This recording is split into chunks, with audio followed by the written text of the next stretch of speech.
Será que realmente o PCC está em guerra? Será que realmente existe esse racha? Vamos analisar aqui e eu vou trazer algumas informações novas para você. Bora! Matéria do Cidade Alerta, um jornal pouco sensacionalista. Em 30 anos da maior facção criminosa do país, um racha histórico envolvendo a cúpula dos bandidos mais perigosos do Brasil.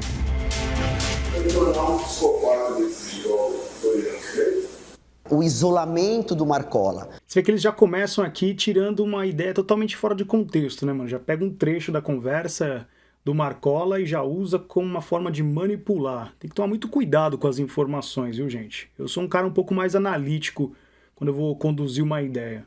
Falta de comunicação entre essas lideranças abriu um vácuo de poder. Ainda que afastado, né, ainda que isolado, a impressão que a gente tem é que a massa carcerária o respeita, entre aspas, ainda como uma liderança. E eu volto a dizer, em que pese ele o tempo inteiro, em todos os processos, negar essa liderança. Um diálogo entre Marco Williams Erbas Camacho, o Marcola, chefão do PCC, com policiais penais, teria despertado em Roberto Soriano, o Tiriça, o número 2 na hierarquia da facção, o desejo de trocar as lideranças do partido.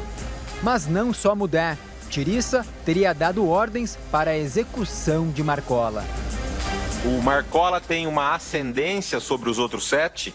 Senhor, tudo isso é um misticismo que geram em torno dele. Tudo isso é uma situação completamente fantasiosa que geram isso daí.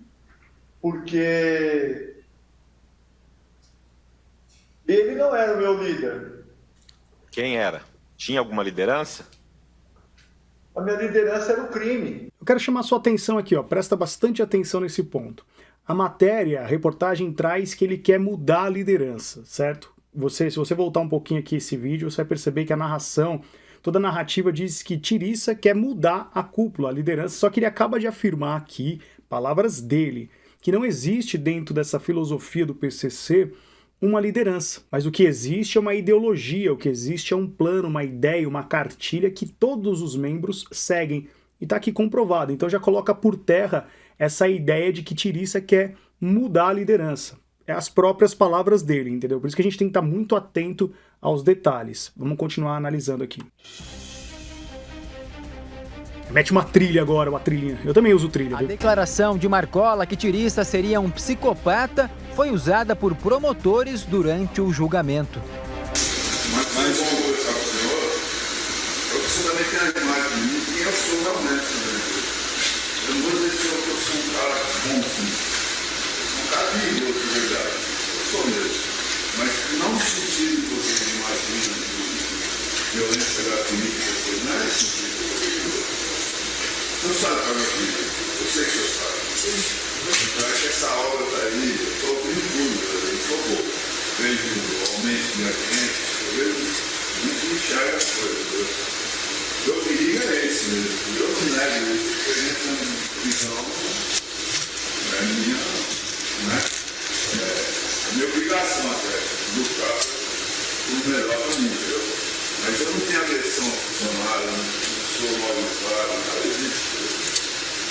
Até porque você sabe que vai ser, esse caminho é um caminho que não vai te trazer nada. Ele tornar um psicopata desse igual fez. Ele fala aqui uma situação dentro de um contexto, dentro de um diálogo que ele tá tendo ali com o policial penal, Marcola. Depois vai vir um monte de gente encher o saco aqui no comentário falando que eu tô passando pano.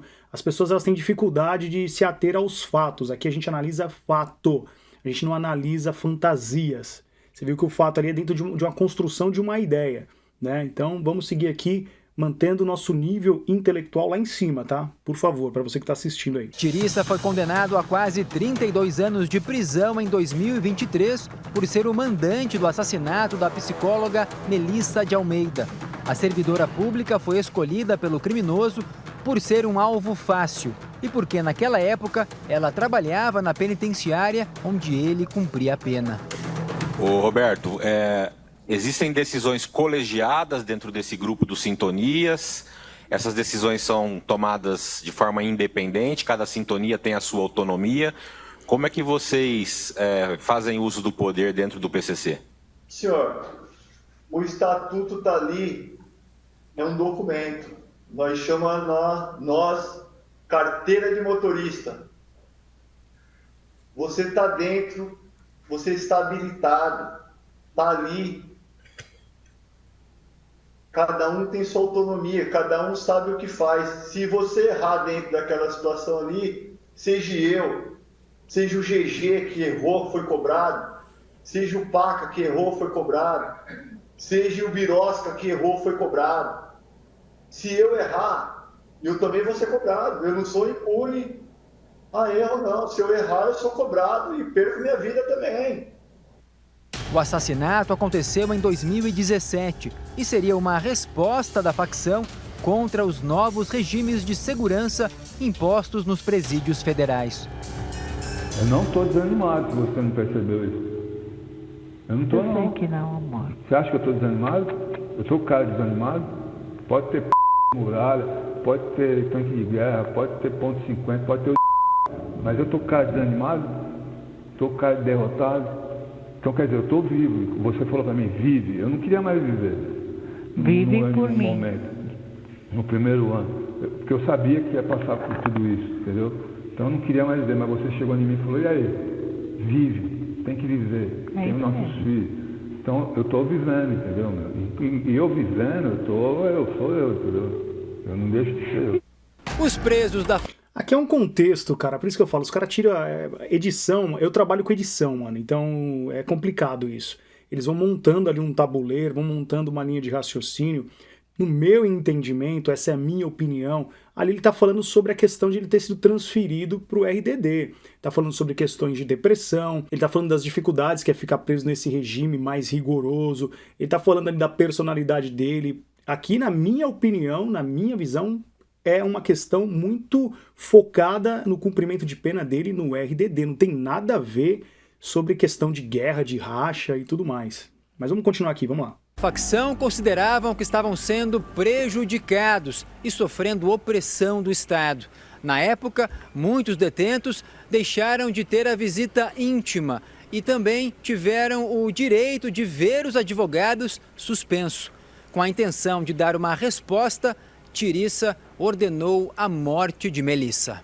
Já havia uma insatisfação muito grande de parte da cúpula com o Marcola, desde o assassinato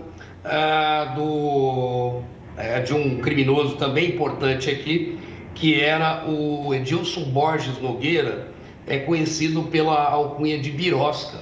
O Birosca também foi integrante da cúpula do PCC, e ele foi assassinado em 2017, aqui na Penitenciária 2, em dezembro de 2017, justamente porque ele havia comentado com outros detentos que um promotor de justiça, um colega, teria escrito um livro, e nesse livro teria denunciado que o Marcola, através da sua primeira esposa, que era advogada, seria informante da polícia. E isso é um fato muito grave, para o PCC e para os criminosos, e que isso deveria ser averiguado. Então, por esse motivo, por ele ter feito esse comentário, ele foi assassinado. A ação contra a psicóloga não teria agradado o chefão, Marcola. O lema com ele é ganhar dinheiro, não tirar vida. Posicionamento totalmente oposto ao aliado Tiriça. Alguma vez você já viu perder? Não, o meu medo não é... Mas de onde que eles tiraram essa linha de raciocínio, né? Que a ideia do Tiriça não é ganhar dinheiro, que é sair executando a galera, né, mano? É uns raciocínios. Você percebe como é que vai existindo conclusões dentro da matéria que vai manipulando? Tipo, são especulações. O Marcola prefere dinheiro, o outro prefere violência, ou outro prefere violência, outro prefere dinheiro. São, assim, narrativas que a gente tem que tomar muito cuidado, e a imprensa faz isso com uma maestria gigante, né? Então, analise, mano, analise. Vamos lá. Meu medo é eles matar você. Você já viu perder? Não. Que... eu fico preocupada com a sua vida, né? Mas eu fico preocupada, né? Esses caras foram todos meus filhos. Mas estão por trás de você fazendo falsidade. Não tá não, porque eles também não têm condição de fazer nada. Então tá bom, então tá bom. É só isso, tá bom. Se você não corre risco, tá bom. Não corro. Tá bom. Tô falando sério, porque de alguma forma eu tenho como saber as coisas. Tá. Isso tudo é tudo mentira. Tá.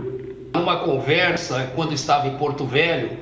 Você vê que ele afirma aqui que é tudo mentira, ou seja, são muitas especulações, cara. Esse mundo sai muita ideia nos bastidores. É lógico que a mulher dele fica preocupada, que é legítimo, né, mano? Por exemplo, que nem tá rolando agora, as guerras, que vai acontecer, o racha no PCC. Logicamente que as famílias que têm ali uma certa ligação, esposa, família, vai ficar preocupado. Mas quem tá ali dentro sabe como é que a coisa funciona. E muitas vezes não tem nada a ver com o que sai na mídia e na internet, tá? Deixar isso bem claro aqui. O Marcola teria dito que não seria um líder tão violento, embora já tenha usado de violência, e que ele não seria um psicopata, né, em outros termos aí, como o Roberto Soriano, deixando bem claro, dando a entender que o Roberto Soriano seria o mandante de algumas mortes, inclusive dessa psicóloga do Sistema Penitenciário Federal no Paraná. Isso foi utilizado pelo Ministério Público Federal no júri e teria sido também, né, obviamente, junto com outras provas, um dos elementos importantes para a condenação do Roberto Soriano. Então houve uma revolta muito grande por parte dele, dos seus defensores, dos seus familiares, porque, de certa maneira, né, o Marcola teria traído, né, o Soriano. Mas, sinceramente, falar que aquele comentário que o Marcola estava tendo com o policial penal, que foi ali gravado, falar que, por exemplo, o Marcola caguetou o Tiriça e que aquilo, na verdade, foi uma prova contundente para trazer a condenação do Tiriça, na boa, mano, na boa. Uma coisa não tem nada a ver com a outra. O cara não citou a respeito do crime daquela mulher, não tem nenhuma ligação. Tô falando do comentário, tá? Por isso que eu falo, você tem que pegar o ponto e analisar ele de forma fria. Em cima do ponto em si, daquele comentário, não há nada que leve à conclusão de que ele estava falando especificamente daquele crime. Ele estava falando que o cara era psicopata e trazendo ali uma linha de raciocínio em cima de comparações, vamos supor. Ele falando que ele era perigoso, que ele tem ali os seus objetivos, e ele faz uma comparação depois sobre o Tiriça, né? Então é complicado, ainda mais o Ministério Público, né, cara? A gente tem que ver que o Ministério Público, logicamente, que vai usar esses elementos para formular um pensamento para condenar e para criar racha. É extremamente normal isso acontecer. O nome de Marcola teria sido levado para o que os criminosos chamam de debate, e os integrantes que queriam sua morte oficializaram um salve geral. A cúpula teria analisado a fala de Marcola sobre Tiriça e concluiu que o número 1 do PCC não fez nada de errado. Pelas informações que chegaram até nós, a ordem era um decreto. Quando eles falam foi decretado e excluído, ele seria expulso da facção, né, e seria decretado, ou seja, não quer dizer que ele seria morto aí, até porque está no Sistema Penitenciário Federal e muito dificilmente, pelas condições de cumprimento de pena nessa unidade, ele poderia ser assassinado. Agora, seria um decreto, né, que estaria vigindo e poderia atingi-lo quando ele saísse, por exemplo, do Sistema Penitenciário Federal. Nós tivemos conhecimento, né, através também de informantes e de familiares de integrantes que estão cumprindo pena na Penitenciária Federal de Brasília, no sentido de que, antes desse salve do Marcola, houve um outro salve, desta feita de autoria do próprio Roberto Soriano, do Abel Pacheco de Andrade e do Anderson, do Andinho, em que eles também decretavam a exclusão do Marcola, né, por má conduta na frente da facção paulista. Então, isso evidencia, sem sombra de dúvidas, um racha que está ocorrendo dentro da sintonia final, né, da liderança, da cúpula do PCC. Tudo isso chega ao Marcola, e Marcola, com a sua inteligência que faz a diferença dele, inverte essa situação. Ele, tido, né, por Tiriça, Andinho e outros presos como traidor, inverte a situação e coloca Tiriça, Andinho e outros presos como ele sim traidor da facção. E Tiriça é expulso do PCC. Marcola reassume o posto que ele nunca perdeu, que é, né, de chefe, em que pese ele negar isso o tempo inteiro, que é de líder da facção criminosa, e Tiriça passa a ser o seu inimigo. É uma hierarquia que qualquer um pode chegar. Os irmãos têm que aceitar e tem que ter uma indicação. Olha o Birosca era uma sintonia final. O Birosca, na verdade, o Birosca ele era meu afilhado. O Birosca não era do PCC, eu batizei o Birosca. O Birosca era meu parceiro da rua, de asfalto também. Só que ele foi tendo os problemas, ele foi convidado para a sintonia, todo mundo aceitou, ele passou a fazer parte. Só que também quando foi para tirar, todo mundo optou por tirar. Fora do PCC, Tiriça e as demais lideranças poderiam formar uma outra facção criminosa rival, mas não seria nada fácil. Haverá, sim, uma guerra interna, né? Seja dentro de unidades prisionais, porque alguns não vão acatar essa ordem do Marcola, eu tenho certeza, e seja também nas ruas, né? Isso vai levar a um enfraquecimento, né, paulatino do Marcola ou desses outros 3 líderes. A gente está falando aí de um racha de integrantes que desde da assunção do Marcola ao poder em 2002 sempre estiveram ao lado dele, né? Sempre estiveram na P2 de Venceslau, sempre estiveram ao lado do Marcola, inclusive os 3, o Abel, que é o Vida Louca, né? O Roberto Soriano, o Tiriça e o Andinho, eles foram removidos para o sistema penitenciário federal justamente porque estavam cumprindo ordens de ataques aí a policiais. Muito bem, pessoal. Essa foi a matéria que, na verdade, tem vinculado, tem sustentado a questão do racha, o suposto racha do PCC. Eu quero aqui fazer, então, as minhas ponderações no nosso dossiê.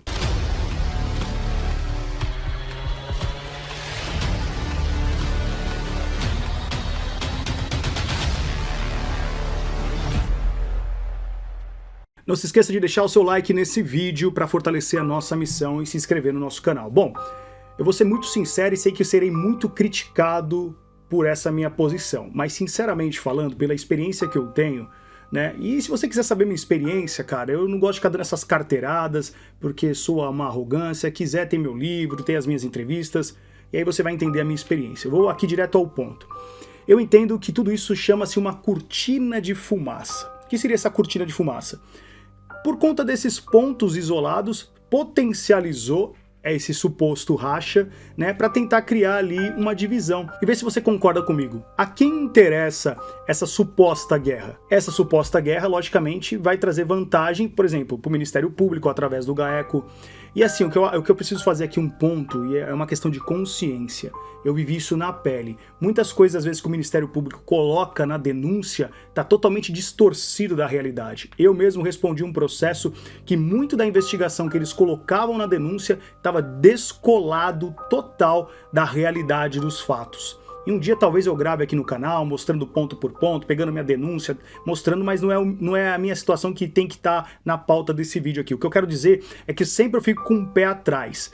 E assim, é engraçado porque quando, por exemplo, vou trazer aqui um exercício, porque eu sei que muita galera às vezes que apoia o Bolsonaro vem aqui e me critica. Tá vendo? Tá protegendo o bandido, o Ministério Público tá falando, tem que acatar. Mas aí quando a Polícia Federal e o Ministério Público apresenta também elementos, só a título de exemplo, a gente exercitar aqui o raciocínio crítico, apresenta supostos elementos, indícios contra o Bolsonaro, por exemplo, aí falam que é perseguição política, falam que tiraram do contexto, falam que o judiciário está perseguindo. Então assim, você tem que se decidir em qual time você joga. Quando a imprensa fala sobre essas determinadas situações, aí legal, a imprensa tá dando informação, a imprensa corre certo, mas quando vai mexer com alguém que você gosta, quando mexe com o seu político de estimação, não, é essa imprensa suja, essa imprensa sensacionalista. Então eu sempre parto de um lugar que é chamado lado racional. Eu pouco tento me deixar levar pela emoção. Eu sempre acho que a emoção contamina nosso filtro de analisar as coisas de forma justa e correta. Eu particularmente não acredito nesse racha, não acredito nessa suposta guerra que vai acontecer, e com isso não estou dizendo que eu sou o dono da razão não, tá? Isso aqui é a minha percepção, esse é o meu olhar através do filtro que eu fiz, analisando matérias, analisando alguns influenciadores falando sobre esse caso, tive todo o cuidado de ouvir vários pontos de vista para gravar esse vídeo aqui, e logicamente com a minha experiência de vida também, e pelo pouco que eu tenho de conhecimento. Mas como tudo isso dá muita audiência, esse assunto dá audiência, dá engajamento e no final traz dinheiro pro bolso, né? Eu não vou ser hipócrita, eu também tô gravando isso por conta do engajamento, pelo menos eu tô sendo verdadeiro aqui com você, mas eu não tenho como fazer uma situação aqui e não apresentar para você algo que é aquilo que eu sinto. Acho que muito do que está sendo colocado aqui está criando um sensacionalismo, e muita coisa que está acontecendo aqui é mais fantasia, narrativa e uma grande cortina de fumaça. Muitas vezes esses líderes ouvem todo esse buchicho que acontece na rua lá no sistema e dão risada. Falam, olha que engraçado, mano, esses caras estão falando coisas que eu nunca falei, estão levantando situações que eu nunca disse. E só para encerrar, acontecia muito isso também no sistema prisional. Por exemplo, o cara chegava lá acusado de um crime, né? Por conta do BO, por conta da denúncia, e mesmo assim, dependendo da situação, se fosse uma coisa muito delicada, os caras, eles tinham um dilema. Não dá para acreditar tudo que tá no papel, porque no papel aceita tudo. Ou seja, você pode colocar qualquer coisa no inquérito policial, você pode colocar qualquer coisa na denúncia. Ali, o cara tá jogando, tá escrevendo. Isso não quer dizer que o que tá escrito é verdade. E eu poderia trazer aqui um monte de processos, um monte de contradições e um monte de situações que depois foi provado o contrário, por mais que tivesse escrito no papel, com o decorrer do processo foi provado o contrário. Por isso fazer justiça é algo que demanda muita humildade intelectual, muita tranquilidade e não deixar a paixão tomar o seu pensamento. Essa é a minha avaliação a respeito desse suposto racha, mas eu queria ouvir você. O que você acha? Você acha que é verdade, que realmente eles estão em guerra? Você acha que realmente isso vai se estender na rua? Eu acredito que não, acredito até mesmo que isso pode ser um motivo para outros grupos aproveitar essa conversa e atribuir culpa a essa guerra, a essa suposta guerra, e acontecer umas paradas aí nos bastidores, sabe por quê? Porque já vai ter um culpado. Se começar a morrer gente, o que eles podem falar? Ah, tá morrendo por conta da guerra, entendeu? Sua mente tem que estar um pouquinho mais à frente de certas situações, e é isso que eu tento trazer para você aqui, um ponto de vista um pouquinho mais além, para que você possa raciocinar todas essas questões, beleza? Conto com o seu comentário aqui, quero ler aqui o que você tem a dizer sobre essa questão, tá bom? Esse foi mais um dossiê. Muito obrigado pela sua atenção e até nosso próximo encontro. Valeu!